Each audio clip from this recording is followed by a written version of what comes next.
Part therapy. So we have, this is a kind of process that it's based on parts therapy, which is a separate modality to hypnotherapy, but it's very useful in hypnotherapy as a tool. I use it a lot because I went through a period of using it every time, and everyone gains something from it. So I was like, wow, there's really something powerful about this tool.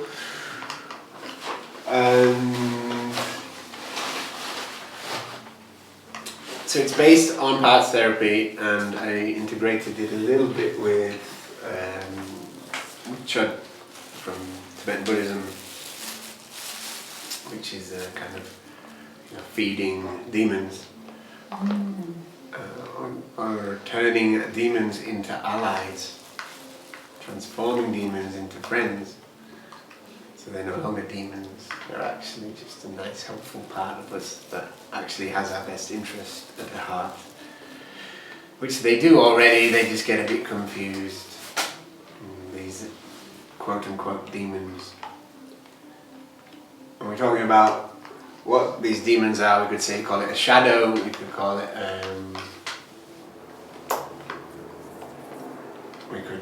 just a part. Something that has an impact on the way we think, feel, act. And there are parts of us that we like, and parts of us that we don't like. And we're kind of coming at this process from the perspective that every part is valuable.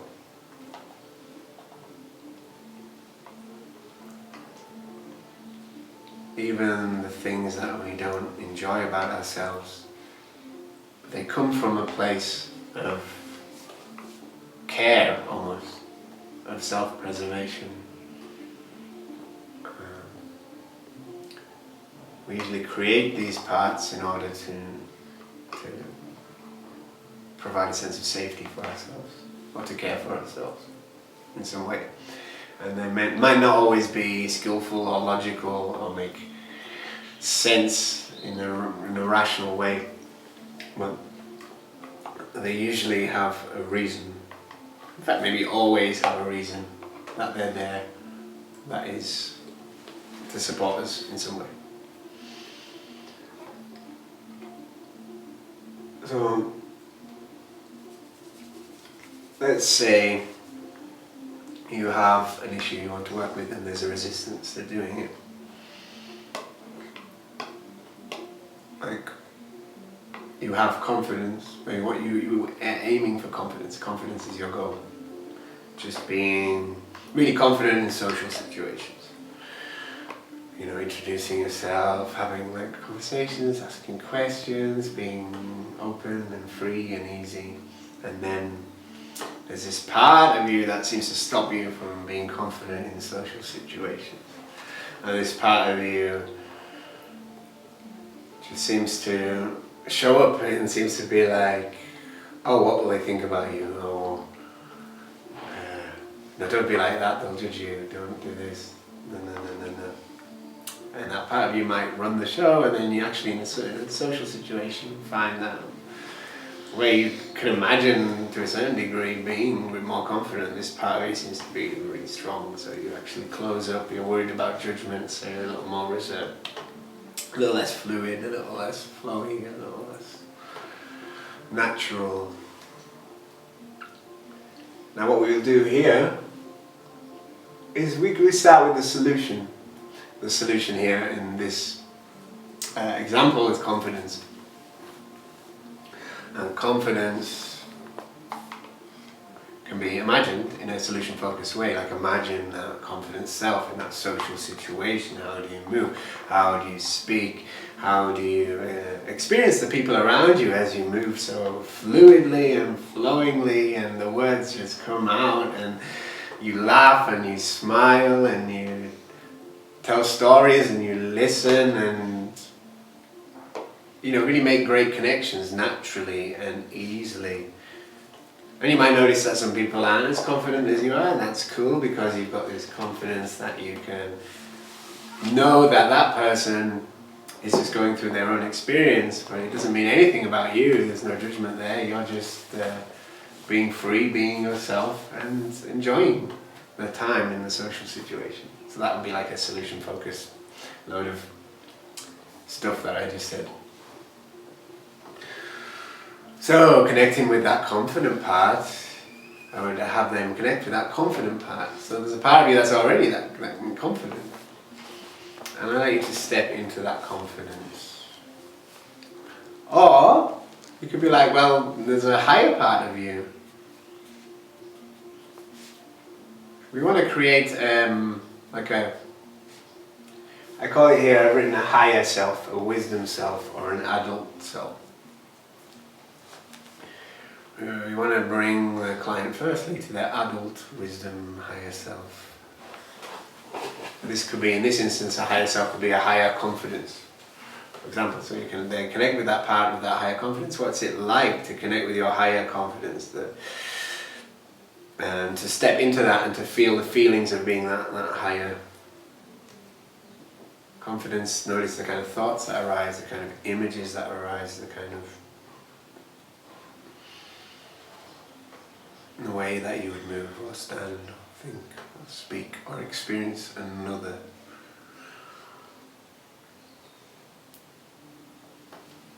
We're still kind of here at the solution focus thing. I'm just wondering if there's any questions here. We'll demonstrate it shortly.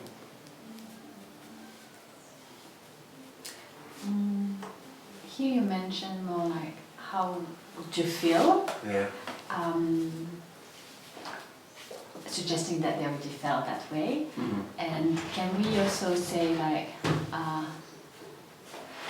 suggesting how ourselves, like how a confident person can be, like as you mentioned earlier, like in some situations confident people will be feeling that or moving like this. Mm-hmm. Can you suggest it yourself, or is it better to have them probably find, or ideally saying what they will feel? Yeah, my feeling is that it's okay to suggest what it would be like.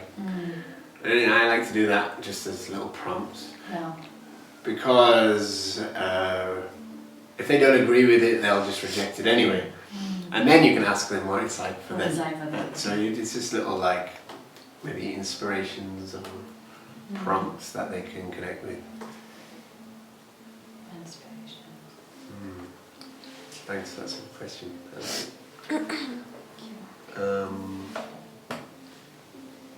Any other questions here about connecting with this kind of higher self or wisdom, adult impact?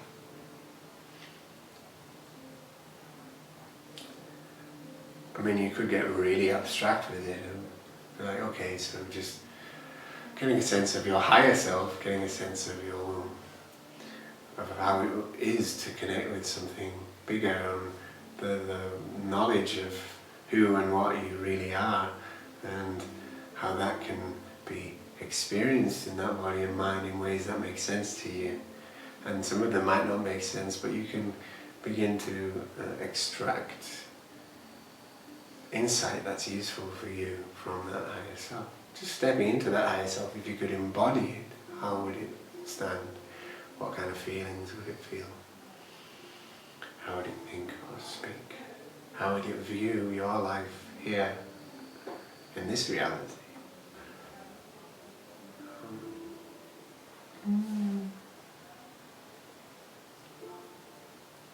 So you could use that if you want to get more abstract with it, or work with something a little more. Depends on your client. Some people like this idea of a higher self, and some people can find those kind of terms a bit nauseating. I used to be one of those people. And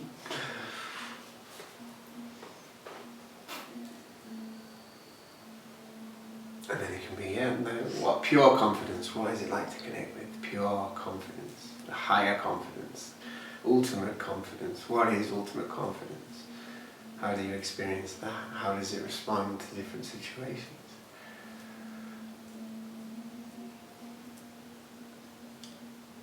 because I think connecting with this hierarchy aspect can be interesting for the client, because they might gain more insight into what confidence really is, for example.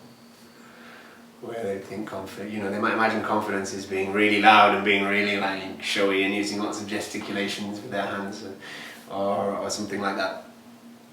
But actually they might find by connecting with their inner guidance about it, they might find that confidence is actually just being natural, being calm and being at ease in the situation. Slightly different to the way their kind of ego interpreted the way that confidence should look. And for instance, as you're mentioning it, can we also gather information on maybe their limited beliefs? Because as yes. you said, like, oh, maybe for them being confident is being loud. Yes. And then you can use it afterwards, no, into the induction. Mm. Or how would you think you'd use that? I mean, because if it's being loud, and I'm like thinking at the same time. Mm-hmm.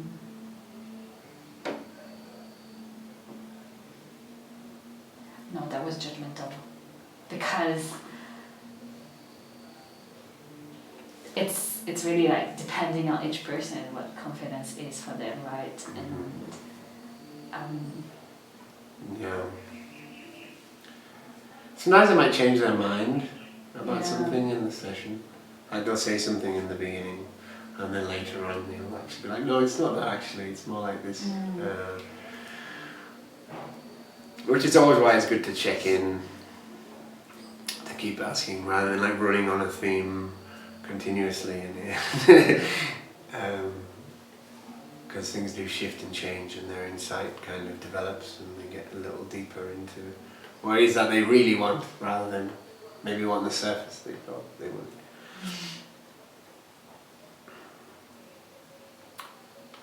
But you could say, oh, so it's really calm and natural, and it's interesting you mentioned earlier about confidence being loud. I'm wondering if that still means the same to you. Is confidence loud? And it could be like, actually it can be, but maybe not always.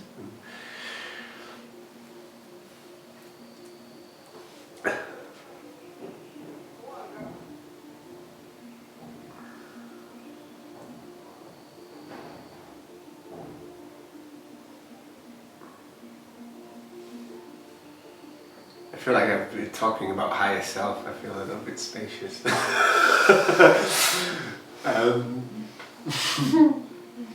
I'm everywhere. And then after we've determined a higher part, or the embodiment of the quality we want to cultivate, or the situation like public speaking, for example.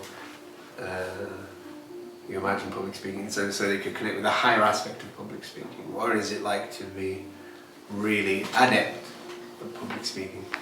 And you can step into that adept, the master, the Buddha of public speaking, if you will, and really see how you move and how you speak as the Buddha of public speaking, or the master of public speaking, or the embodiment of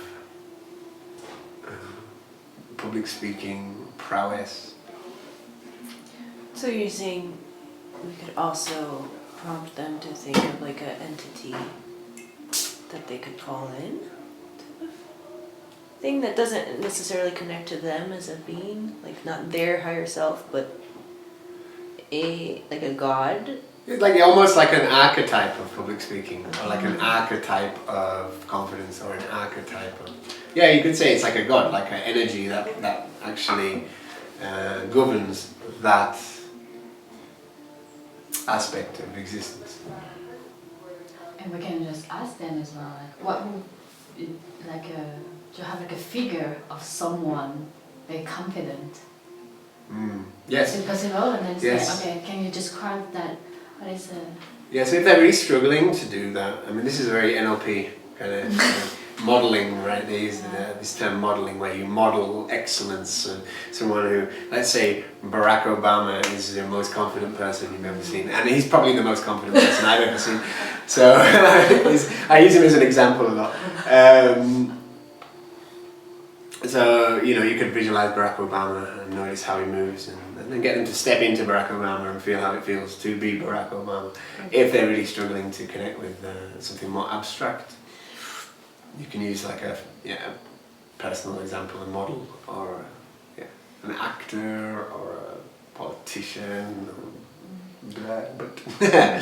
or an artist, or whatever.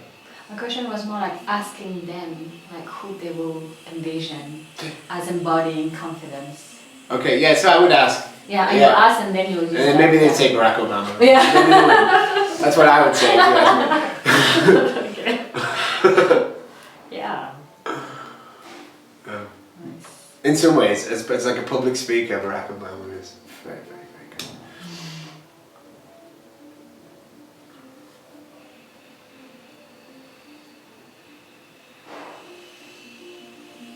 I don't want to comment on Barack Obama as an actual decision maker, but but as an embodiment of confident public speaking, calmness, like managing to stay centered in all situations. He's pretty impressive for me.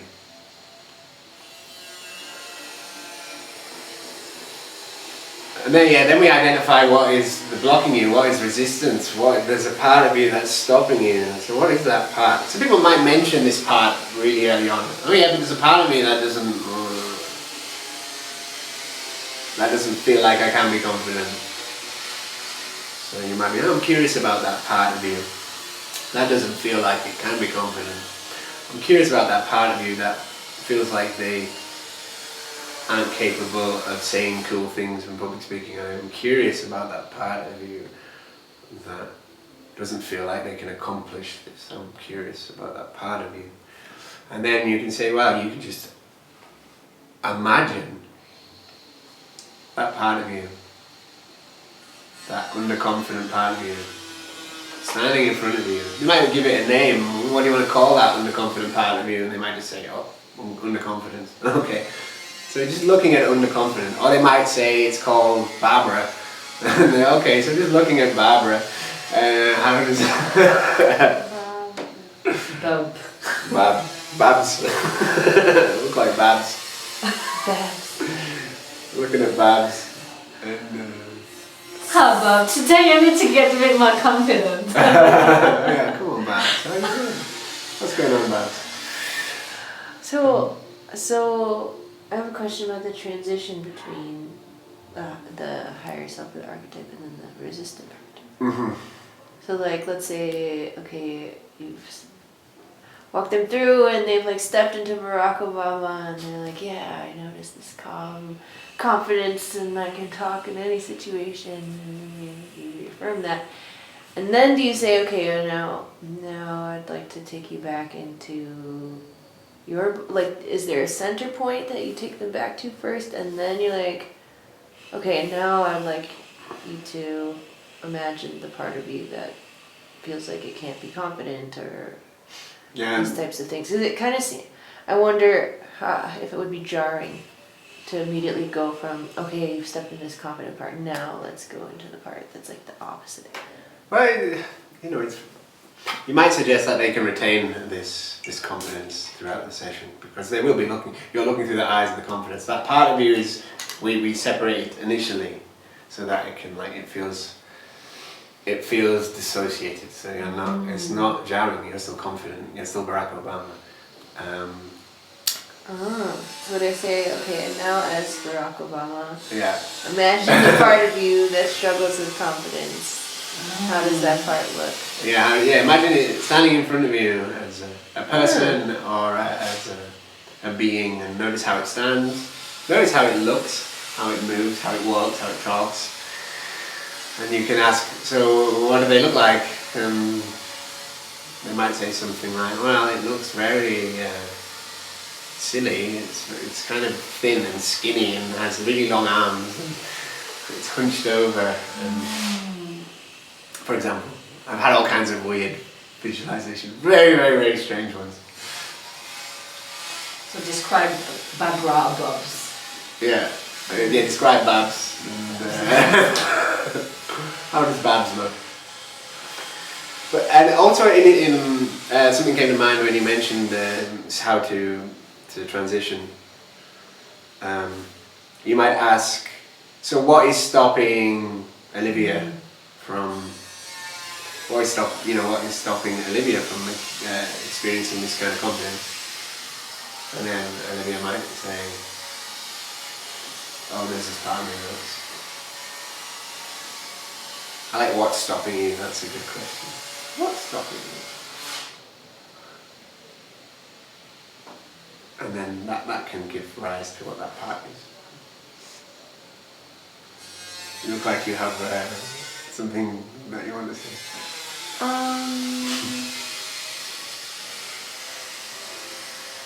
No. Okay. I think it'll come when we do the demo, no? Like that's, Okay. yeah. So, like I feel like I'm not understanding it, but I think I'll understand it more when we're when doing it's it. practical, when Yeah. you're practically experiencing it. Yeah. And you're saying this isn't hypnotherapy, but it is? Like we're incorporating hypnotherapy in another sort of therapy that's parts therapy, or? Yeah, I mean, I would say the hypnotherapy, in a sense, the hypnosis part is just bringing someone into a trance and keeping the trance. And then the therapy part is whatever therapy you know and can use. But hypnotic forms of these therapies differ slightly because they become an experiential kind of imagined process. So like in parts therapy, typically it could just be a conversational thing where they might not like be so visually, or they might use these submodalities to the same degree. That's what makes it hypnotic, the fact that we're engaging the imagination and having it be kind of more of a lived experience, if that makes sense.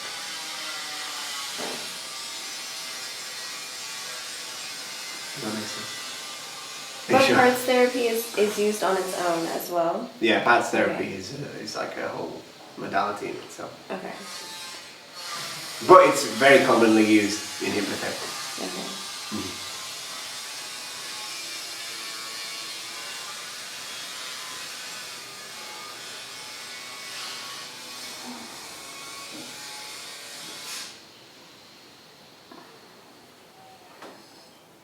So we've got to here. We'd like to talk you up until that part. So let's imagine that you are a person who wants confidence. And you've come to a hypnotherapist. And I say to you, okay, just connect with what confidence really means to you, stepping into that embodiment of confidence, a higher confidence, feeling what it would be like to be ultimate confidence, the full confidence. Just stepping into that confidence. How does it look to look through the eyes of confidence, to think the thoughts of confidence, to feel the feelings of confidence, to move the way confidence moves? You can really get a sense of being that confidence now. And noticing how it feels and increasing it. Let's increase that confidence. Just turning up the volume like you turn up the volume on an amplifier, turning up the colours, making the colours brighter, the sounds louder. Really feeling that all over you, the sensation stronger. Another NLP little trick there, turning up the sounds, turning up the brightness, turning up the volume.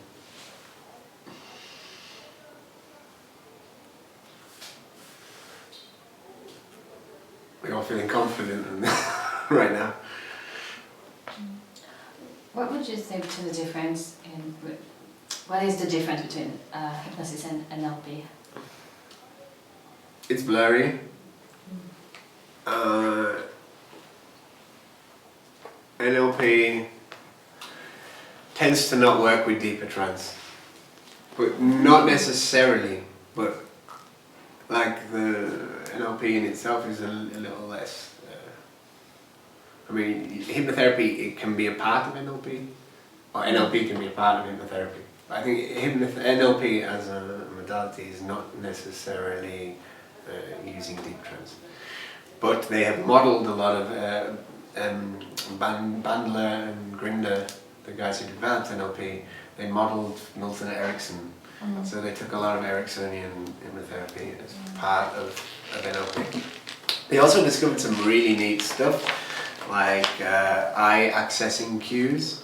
When people look in a certain way, when they say remembering what they had for breakfast, they might look up and to the left. Or when they're imagining what they'll have tomorrow, they look up and to the right. And that stuff's really neat. And you can kind of tell when people are making up things or remembering things or by learning these eye accessing cues. But that's pretty neat. It's called eye accessing cues. Mm-hmm. Which might be something you want to read about. If you want to read about NLP, there's I can't remember, it's by just introducing NLP. It's really nice. They do a lot on rapport building as well, pacing and leading. NLP is interesting because it can be used like very, very positively, and it can be used very manipulatively. But I think in itself it's neutral. It's just a tool. But like people use it to sell things and yeah, stuff like that.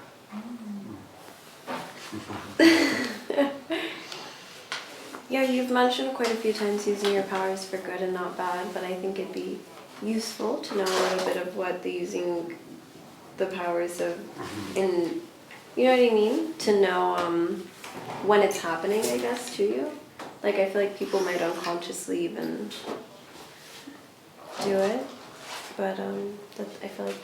You'll know it when you're doing it because it feels gross. In my experience, it feels kind of gross. Something feels a little, something somewhere feels a little bit like, something's not right here. Something feels a little bit like something about your, I guess your intuition will pick up on something that's unsavory or an intention that is not quite.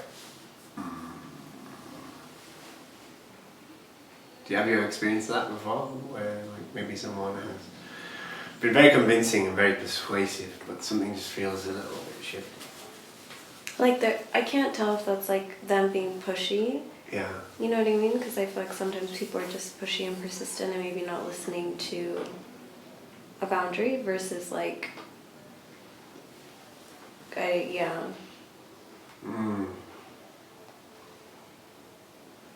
Yeah.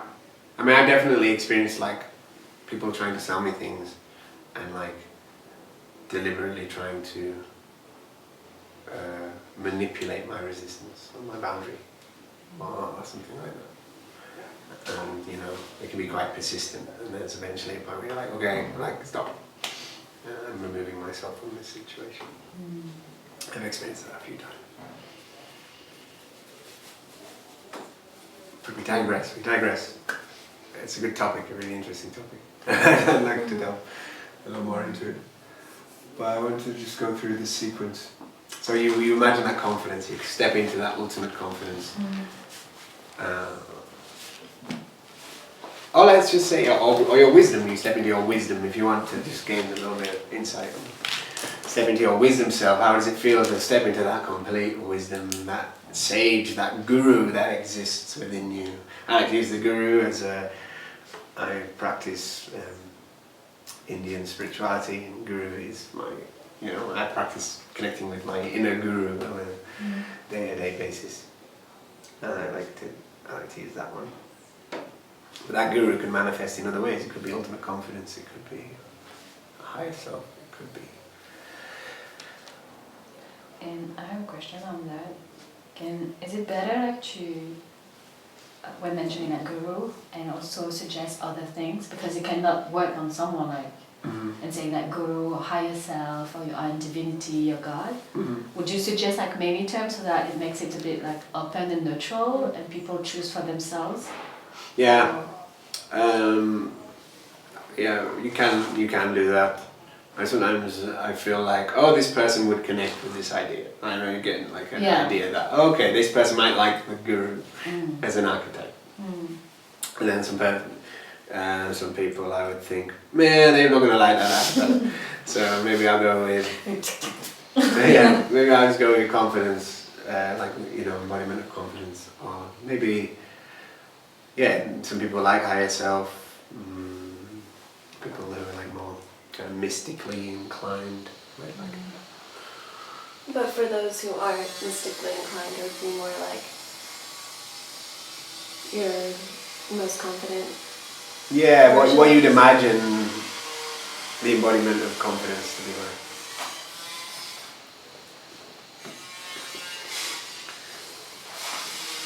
And the thing is, what they imagine is within them already, because they created that archetype. You didn't create it necessarily, they created it. So they already have it, they already possess it somewhere. I'm saying that more that if the archetype for them is not the guru, they can also have like a strong reaction of, no, I don't believe in a guru, I believe in myself. And although you can be your own guru, right? That's right. Yeah. I know, well that's the thing, the guru in the Indian tradition is within us as well as outside of us. So they're both. And I'm guessing you could also suggest, like, in this as well, like, that there's a superconscious within you, and this superconscious within you is connected to this most confident version of yourself that you have access to. So imagine what that would look like to access that. Because in that, even if someone doesn't believe that they're capable, it's like, oh, okay, there's a part of my brain that I'm just learning about. The conscious mind is trying to, like... That's super conscious. I like super conscious. I use that sometimes. There's a super conscious self. Think of that super conscious self. Or your genius, your inner genius. Because there's lots of traditions that have different names for this kind of experience. And some of it's religious, and some of it is more kind of... You could even get scientific about it. You're going into this kind of like, this part of your brain that is sort of like your guru or wisdom keeper, or, you're connecting with this part of you that is actually... can be accessed through your brain or through your heart or whatever. There is science that for people who have like experiences of the higher self or God self or something like that, there is a certain region of the brain that is activated. And there's a certain region of the brain that is like deactivated. And meditation over time changes the structure of the brain and creates more kind of like, can like shrink down the I can't remember the parts of the brain that shrinks down, but there's a certain region in the left hemisphere that shrinks, that is responsible for like fear. Amygdala? The amygdala, the left amygdala.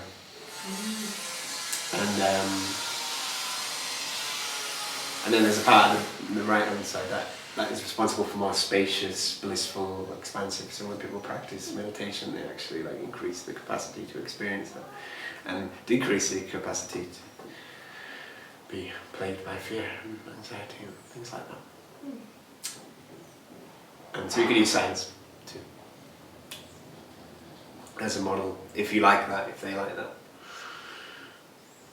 But basically, you want to connect them with some kind of archetype of, could be divinity, could be confidence, could be whatever it is they want to cultivate. If we went back to point one. Yeah. We're going back to point one, just to So that's the first step. We're just connected. And then we're like, okay, so what's stopping you from bringing this into your day-to-day life? And they will say, oh, there's a part of me, it's like, what's stopping you from doing this in your day-to-day life? What's stopping you from being confident in your day-to-day life? And it's like, oh, I don't know, low self-esteem. It's like, okay, imagine low self-esteem standing in front of you, looking like a person, looking like how do they stand? How do they speak? What are you noticing? How do they look? They'll tell you. Looks like a little child.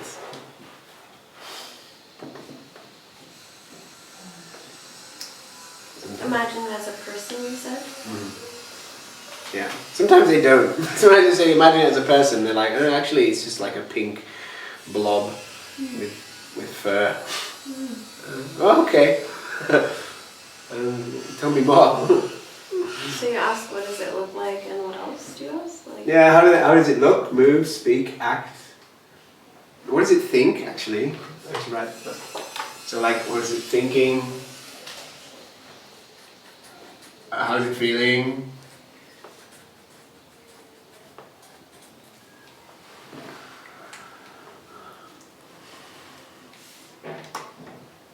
Smell. How does it smell?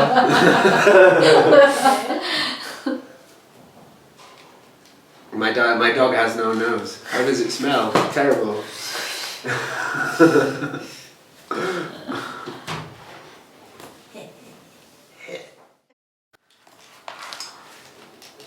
So we connect the client with a higher aspect of himself. By the way, this works really well for addictions.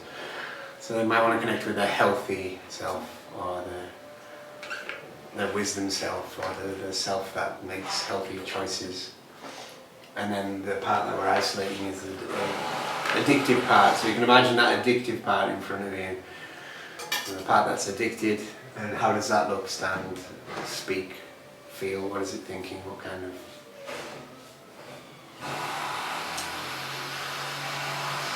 of experiences is it having? How does it appear to them? And then, we can keep asking questions for them to further clarify and explain. Sometimes it will change. Sometimes it's like, okay, it's looking sad. And you're like, okay, so what are you noticing about it now? You can go into that kind of somatic style process. What are you noticing, seeing how it evolves?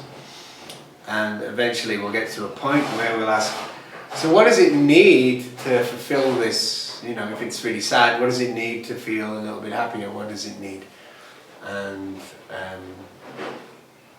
they might say, the client will know from their transcendent perspective what it will need. It could be, it needs love, it needs to know that everything's okay, it needs to know that it will be safe. For example, that could be an answer you get. Maybe that underconfident part needs to know that it's worthy, it's worth being seen, it's worthy of attention, it's worthy of love. So you can tell a client, okay, well, give it love. Or if it needs to know that everything's okay, it's like you can just tell it everything's okay. How would you like to do that? And they'll just maybe say some messages, and you can say, okay, you're just imagining that part of you receiving that love, receiving those messages, receiving the hug, whatever it is they want to do. And then I have a question earlier about the part that need to receive anything. Mm-hmm. If the client is resistant, or doesn't know, or cannot connect with what this part will need, can we ask them, for instance, to be that part and express it? Yes. Yeah, we can. We will do that later in the process. But sometimes, they find it difficult to say what it needs. So you can, just step into that part for a moment, look through its eyes, look through that addiction, look through that lack of self-worth, look through the eyes of it, look through Bab's eyes. And just notice what it is that you're lacking, that you feel you need. What is it that you need? And then they might answer with whatever. I I just need to know that I'm safe. So then you can switch back to that higher perspective and just be like, okay, now you can beam that safety to Babs. And notice what happens to her as you beam that safety to Babs. You can get very creative with how you do that. Like, oh, just imagine beaming safety as a beautiful light and just all of the safety that you can possibly offer, just showering all over Babs and noticing how it changes her body language and changes the way she looks and feels. And then you can ask, so what's happening to Babs now? What's happening to that part now? What's changed?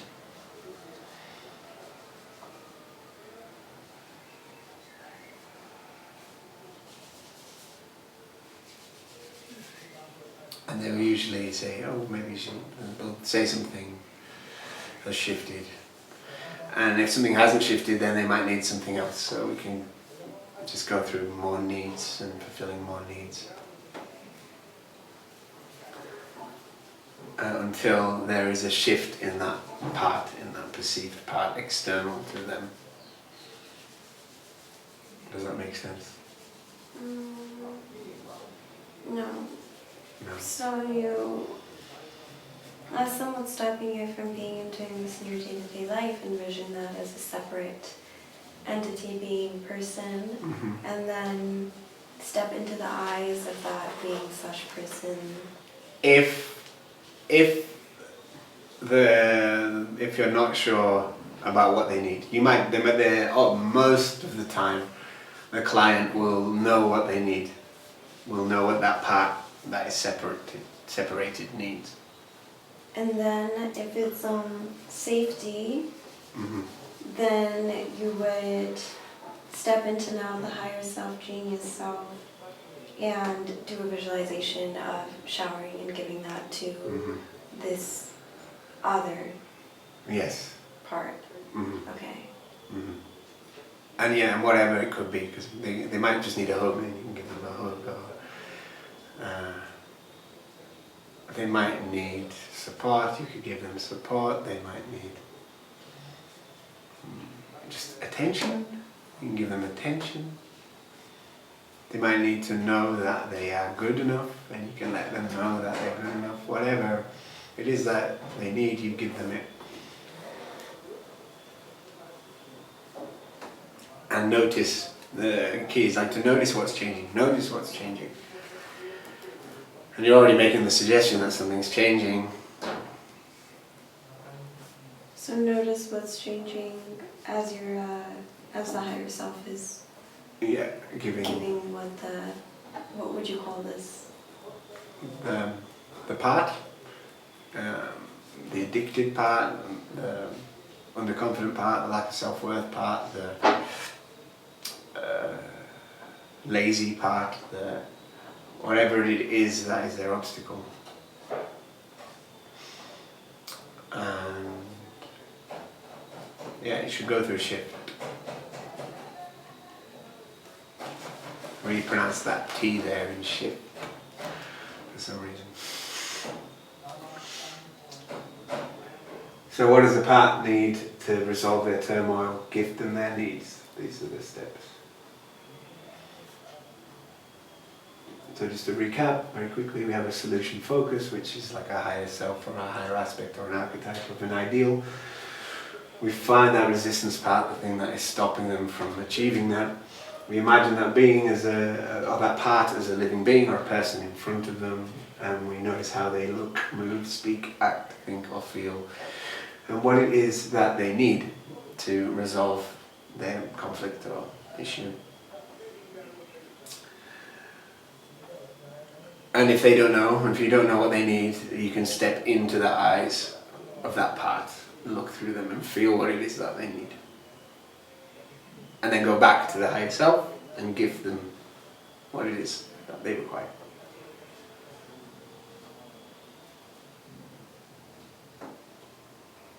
Does that sound clear?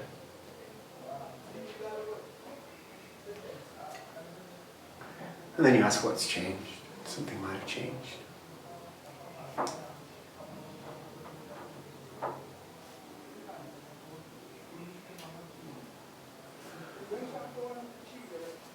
And if something's changed but there's still stuff going on, there's still stuff that needs to be resolved, you can go back to imagining that part as a living person and going through the process again until that what's changed seems to be clear that everything is cool now.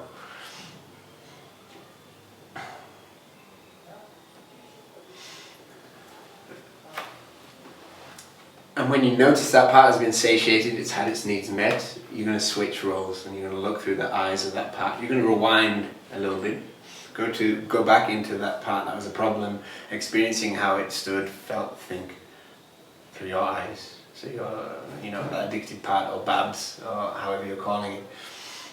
You're just looking through its eyes the way it felt.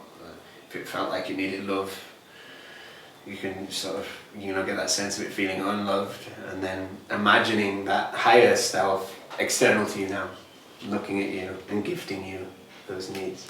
So you're experiencing or receiving those needs through the eyes of that part, and noticing how you shift through their perspective. This is a bit where people get a little bit confused, but... Yeah, I would need you to go through it again. So now you're dissociating yourself from the higher self. Yeah, now you're dissociating from the higher self and going into the part. And the higher self is, it's like you're switching chairs. If you were sitting in a chair as the higher self looking at that part, you switch into the other chair, you're now looking through the part, looking at the higher self. And receiving the needs and receiving the love, receiving the safety, receiving all of that. You're imagining it coming into you and you're feeling the changes within your experience. So first you're giving it to that part, Yeah. and then you're noticing what's changing as the higher self is showering that, and then once you notice some sort of, is that when you switch? Yeah. You shift and experience the change for yourself. The more you give, the more you receive. Yeah. And then the more you receive, the more you have to give.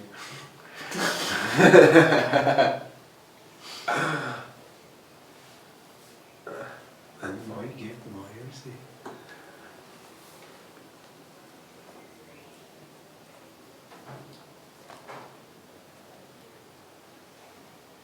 Okay, and then as you're looking now through the eyes of the part, through the eyes of the part that's already changed, right? No, you look through the eyes of the part in like you rewind initially. So you go back to how it, you're going through the experience of them being in turmoil in some way, or conflict, and then you're playing through that same sequence that we went through before, but you're doing it through the eyes of the other. Can you give like a speaking example? Yeah. Okay. So I am, firstly, I am health. I've become my healthy self. And I'm looking at my unhealthy habits in front of me as a person. And that unhealthy habit part of me is looking it's looking sad, it's looking tired, it's looking lazy, it's looking, it's like shoulders are hunched. And it's snarling, it's a little bit like angry. And it's quite small. And I get a sense that that part of me, that those unhealthy habits, they need comfort, they need to feel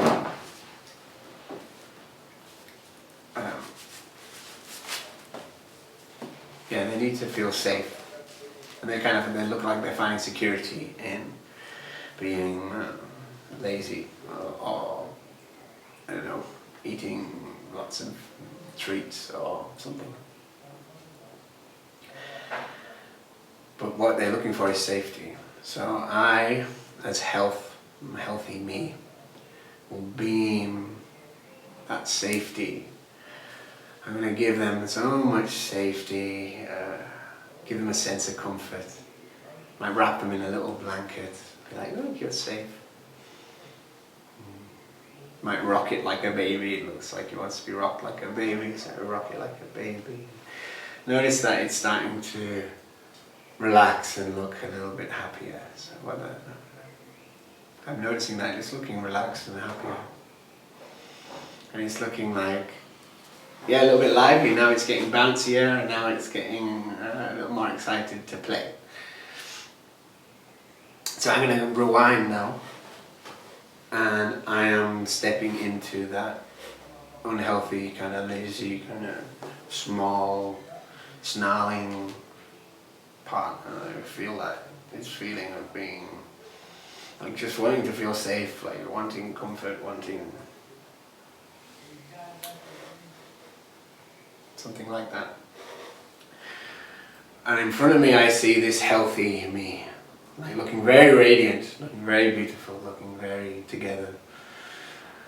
And it's giving me that comfort, it's just beaming comfort on me, and I can feel it entering my body.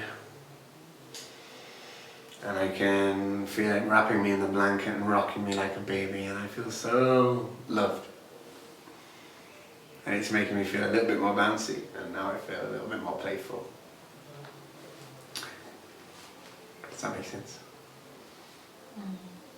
Does it have to be in the order that you embody the higher self first and then the part? No, I'm just giving a sequence for sake of ease, I think. But you could just go straight into the part. I like this sequence because it gives them a sense of sort of transcendence initially. Yeah, in the book My Grandmother's Hands, all of the exercises he does, he starts with the safety. Like imagine like your dog or something, and hug your dog, and you embody how that feels. Now I'm like an uncomfortable situation. It's like bookends. Yeah. Yeah. Yeah. So once you've experienced the change, we're going to merge the two together, and you're going to become one, and it's all part of you, and then we can see, well, so how are you going to work now that you're fully integrated? How will this manifest in your life? And then you can play with suggestions and storytelling and all kinds of stuff to help cement what they've learned from this past experience.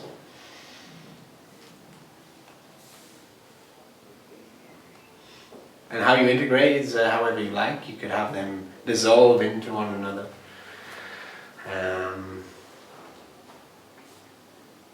You could just let them know that actually these parts are not separate, they're all you. And you are one beautiful being.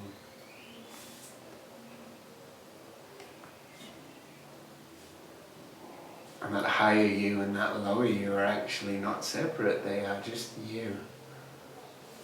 Experiencing themselves through different lenses from different times. And you can allow those to come together and be one you now, or something like that. Like accepting that you can feel that way and it's okay. Can it work as well? Like, not like accepting the shadows, because the more you embrace it, the more you will get to know it, and the more you will like care about it.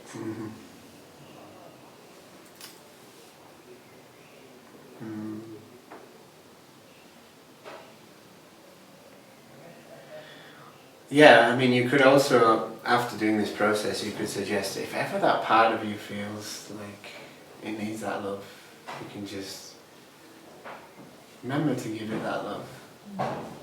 I might even give people homework to maybe draw that part, or to write about it, or to write some affirmations maybe that heal that part. Or homework is a topic we'll talk about tomorrow.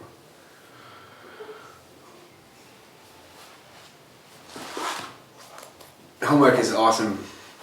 Homework is probably better than the therapy itself. And we'll only talk about it tomorrow? Well, I mean, homework drives it home. Homework makes it like... but I mean, I can talk briefly about it. And you just give people tasks. Yeah. and you don't necessarily tell them what the task will accomplish.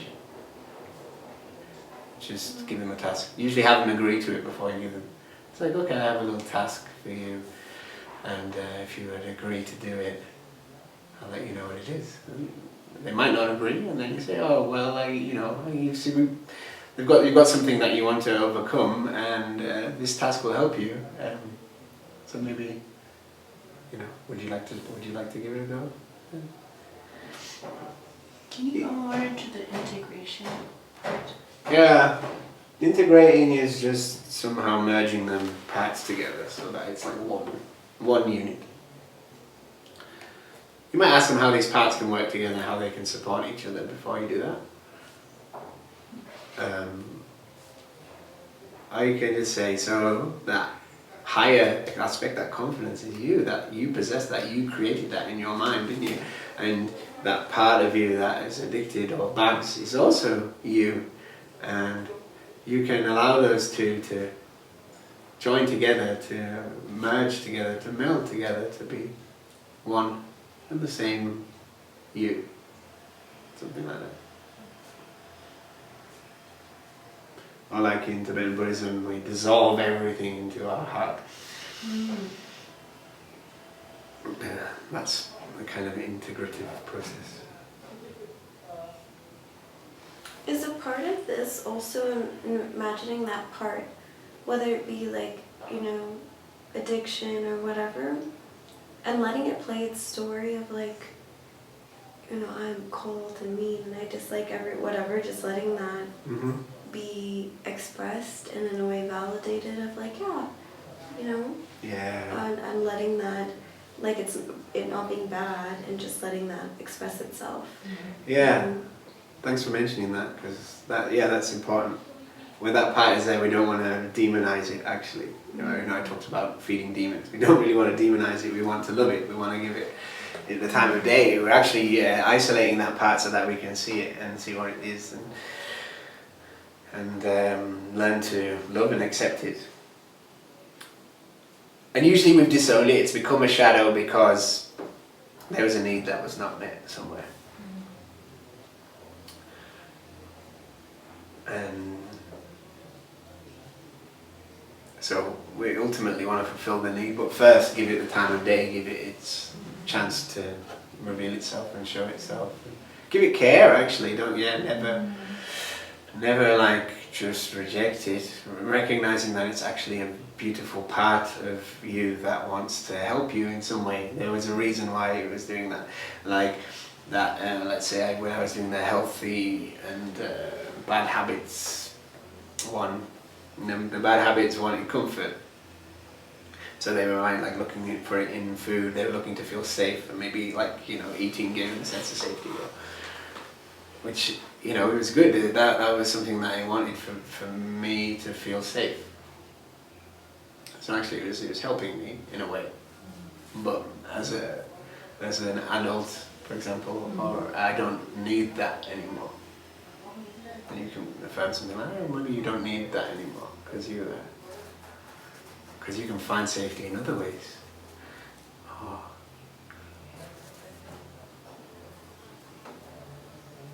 So I add little bits of information, quite a bit, but but they're just ideas. I'm just throwing ideas out. Because really, what we're doing, we're playing with ideas.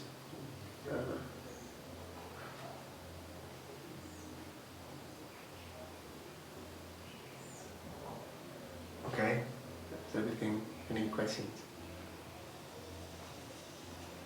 When you see it happen, it'll begin to make more sense, begin to become more integrated. The thing that, the reason that I'm going through it first is just because there's quite a few parts to the process. Parts to the process. And parts to the parts process. But actually it's a very simple thing.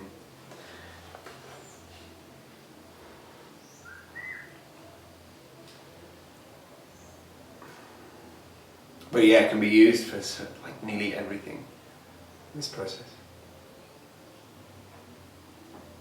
Even Sorry? So it's okay for that part, that negative part, to express itself, even if it's, to give them that space to express itself, even if it's like hatred and, you know, like I feel neglected and so I'm resentful and I want to hurt other people, whatever, because that's what it can look like.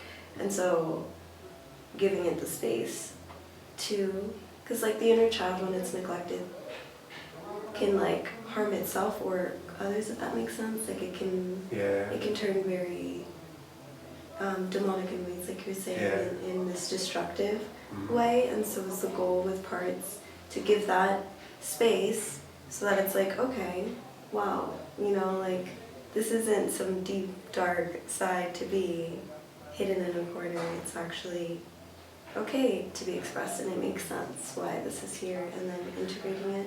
Yeah, like someone would say, okay, it's really angry. You'd be like, yeah, it's really angry. Like, what's it angry about? It's so angry because, you know, nobody's listening to me. I'm like, yeah, nobody's listening to you. I can see why it'd be angry. I can see why it would be angry.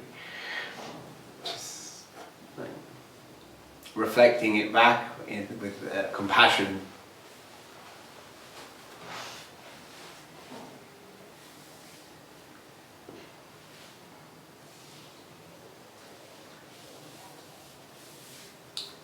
I also have a question around, like, we talked about psychosis, right, or psychotic people, but what about, like, schizophrenic, or, I don't know what it's called, if you're, like, borderline schizophrenic, if that makes sense, like it can be triggered, but it's not fully there. So with that... Sort of professionally, I would have to say it's best to avoid that if it's clear that that person is experiencing or at the cusp of experiencing schizophrenia. It might be best to avoid doing any kind of work that involves splitting. That being said, it could be beneficial, but because then they can integrate that part. And I personally believe that a lot of these mental health issues come from disowning a part of oneself, and it manifesting, it wants to be seen, it wants to be heard, so it kind of like they fight for dominance, these different parts, and they're not integrated. And the parts therapy could work with that. And I think, everybody experiences this to a certain degree, and maybe like borderline schizophrenia, or schizophrenia itself is maybe a greater degree of experiencing like a shadow playing out and wanting to take center stage, because it's really asking to be heard and asking to be seen. So professionally, I have to say, it's worth avoiding. But then, but I believe that you could work with these things using parts therapy if you do it skillfully. What about But have them sign a waiver and maybe get insurance. Yeah. Yeah. What about just hypnotherapy in general, or not parts, but other forms of like what we've learned? Yeah. Like what would be most beneficial or like safe per se, would you think, for someone who's maybe schizophrenic or sometimes schizophrenic or borderline, like sometimes it comes? Yeah. So I had one hypnotherapist say a story, there's this technique we'll talk about tomorrow called My Friend John. And he kind of used this to illustrate psychosis.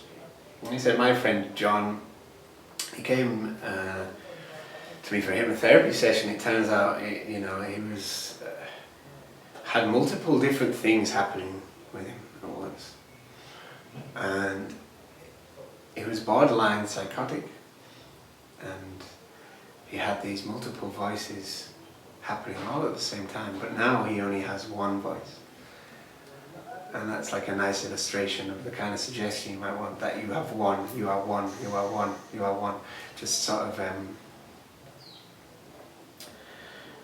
like rather than going through this whole process with separating and integrating, just focusing on integrating.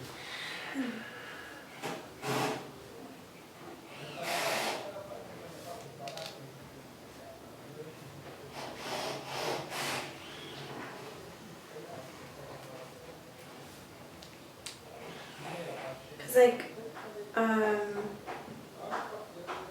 can I share a little about the person I'm thinking of? Sure. Thinking of my friend John, who like isn't schizophrenic, but it's like in their family, I believe, and like when she smokes ganja or like, so she doesn't take any medicines or anything like this because she's had an experience where she took it and just completely was like outside of her body, driving on the wrong side of the road, crashed into a tree, almost hit a school bus, like was on the news. It was like a whole thing, and she doesn't remember any of it really. Wow. Besides like, or she does, but it was like she wasn't in her body. She could hear people talking to her. She thought she was driving normal, you know what I mean? But like this disassociation, and then like afterwards they found her. There was like helicopters looking at all this, and they found her like asking people for for a phone so she could call to take the bus when like she had a car. It was just, you know, and so for her, for example, I know there's disassociation that she can struggle with, but she also feels like the schizophrenia within her family, like it might be somewhere in the unconscious in some way, and it, yeah, like somehow that psychedelic state, even though it's ganja, but you know, can be stronger for different people, induced or enhanced that. So I'm just wondering if that's like a possibility. I've seen that so much with ganja. Really? Yeah. Huh.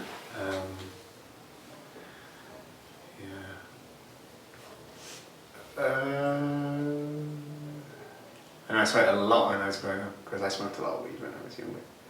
And then a lot of people who smoke weed had real intense mental health issues that were exacerbated or created by, not maybe created by the ganja. I think maybe the tendency has to be there already. But and I don't know if it's the ganja these days, because it's just the THC CBD balance is all out of whack. Might be different with bushweed. I don't know, but the weed that exists in the UK is ridiculous, really, really strong. But that's not quite. And she would experience herself outside of herself. One time before this happened, we were in a car together, and I was like talking to her, and she would turn and look at me and then not respond at all. And she said she was responding in her head. Wow. So I feel like it would help a lot to do the integration of like you're fully in your body, like, you know, maybe imagine the part of you that's like floating outside, and just like, I don't know, just suggesting to be fully in the body, but just knowing that there is somewhere in the unconscious, like the maybe schizophrenia, whatever, because she said it's in her blood, like is it, you know, can it be triggered? Yeah, I've never seen it triggered, but theoretically could. But I would, you know, it sounds like she needs more ego, almost. Yeah. Like more of a strong sense of self. Yeah. So that could be a solution to sometimes. Because sometimes, like, I think with drugs as well, sometimes it can be a bit of like an ego, not disintegration, but dissociation, and there needs to be a kind of coming back to having a strong sense of self, a purpose, a reason for getting up in the morning, you know, jobs to do, ways in which to like exercise or do whatever they need to do to be like here as an individual in the world. So how would you do that? Because literally this is the same thing with my brother. Took a lot of mushrooms, and then he said his ego dissolved, and like ever since hasn't had a strong sense of self, and like needs more ego. Like there's like no ego there. And then her, it's kind of also a similar thing with being outside. And I think this is something that a lot of people struggle with, but they don't talk about because it's, you know. Yeah. Yeah. I mean, also counseling is really good for when people are like a little bit Talk therapy. talk therapy. Yeah. Yeah. So if there's any way that you can suggest that in a way that feels like they can accept it, like talking about somebody else who went to talking therapy and received talking therapy and it would really work for them, that's a good way of suggesting, or even asking them what they think they would need to feel more integrated or something. They might come to that conclusion on their own. Oh, actually, talking therapy could help. Or they probably have ideas, you know, like exercise is really good. Exercise and diet is really good for people who have kind of schizophrenic tendencies. In my limited experience. But for more ego, you would suggest, yeah, how would you suggest that? Yeah, give them a sense of maybe purpose, a sense of, or help them find a sense of purpose, a sense of what they want to do in the world, what they want to accomplish, how they can be a good, beneficial force for the world, giving them like you know, how they could be healthy, how they could help other people. There's something about having a purpose that kind of consolidate a sense of self, I think.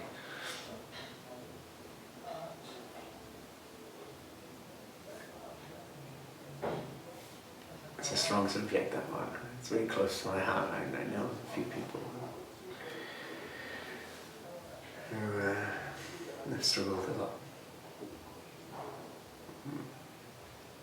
I wonder if also, yeah, just suggesting, like, would that potentially cause a regression if you tell the person to go back to maybe to that journey or whatever it was and just integrate that part of themselves that maybe they felt they lost, of like, you know, Yeah, it could. an unintegrated ego death, I guess, you know? Yeah, it could cause a regression. I mean, if regressions occur, you have to kind of deal with them to the best of your ability and with the knowledge you have. But yes, it's just, like I say, it's a big subject. You don't have time to go through it fully here. But there's always more learning, and there's always more to learn, and you'll learn a lot of stuff in the field. Practicing stuff will come up, and you might not be sure how to work with it, and somehow you find a solution, and somehow you figure it out. And also, like, just check out other therapies, other modalities, other therapists, trainings, watch how other people work. There are loads of videos on YouTube, people working. There's lots of books you can read.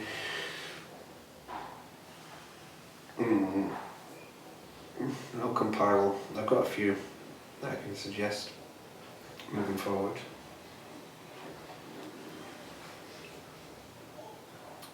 And I also think traditional counselling, traditional therapies are also useful. Psychotherapy, integrative psychology is good.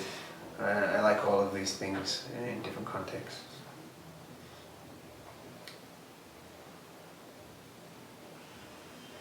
Should we demo?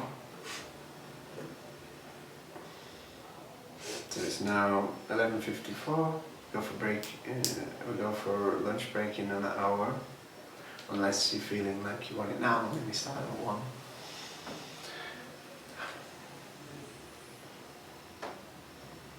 How are we feeling? Are you alive and excited? Oh, we just talked about some quite heavy subjects. There's a sense of that in the air. What would you like to do if we stay an hour? I would demo parts therapy. But if we do, we can have a lunch break and we can demo it afterwards and go straight into practice. Yeah, I feel more like having the demo and then doing it right after. Okay. to remember that. What do you think? Demo right after, like right now. No. No, have a lunch break now. And Yeah. then And then So that That we can feels good. practice after the demo right away. that feels good to me. Actually, yeah. yeah. Yeah. Okay. So it's like close to 12 now. We'll come back at 1. And yeah, have a dance. I'm gonna have a dance. I have a dance.